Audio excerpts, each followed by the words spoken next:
Hi there, my name's Steph and I'm your Vice President for Welfare and Representation, and I'm here today to tell you about a new role that is up for election at the moment, and that is the Women's Officer role.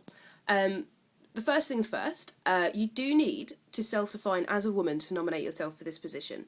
The reason for that being that, first of all, that you've got a better understanding of the issues that women students face if you've actually experienced them yourself, but also there's a sense of authority that your voice is given because you've had those experiences. So yeah, that's kind of the reason that you have to self-define as a woman. So the role itself is a bit of a dual role. First of all, the Women's Officer leads on any campaigning activity that the Women's Campaign and the Women's Group decide to do. On here we've got a couple of examples. In the past few years we've had a Ban Lads Mags campaign that was after getting Lads Mags removed from the Students' Union shop.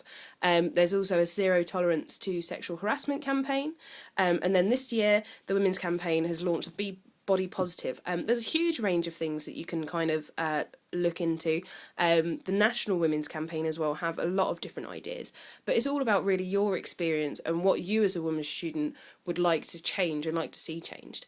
Another part of the Women's Officer role is being president of the women's group.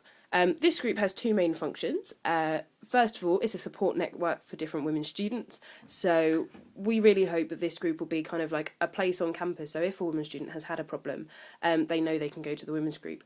As well as that, they run social events that are tailored towards particularly women students, or that explore different ideas of feminism and kind of the work that happens around the world. So that's the kind of second role, is being the president and kind of like just keeping an eye on everything that's going and kind of managing the women's group committee. And then finally, what we've got up here is working with university and union staff. So the Women's Officer quite frequently will be called on by members of the university or the Students' Union to advise on directing policy and that kind of thing for women students. So that's kind of there as well. If you do like what you've heard in this video, then make sure that you go online. It's www.rusu.co.uk/part-time officers. If you want to know a little bit more, then we are having an information workshop for women students. It's Tuesday the 24th of January from 12:30 till 1:30. So please do come along, do think about it, and enjoy the rest of your term. Thanks.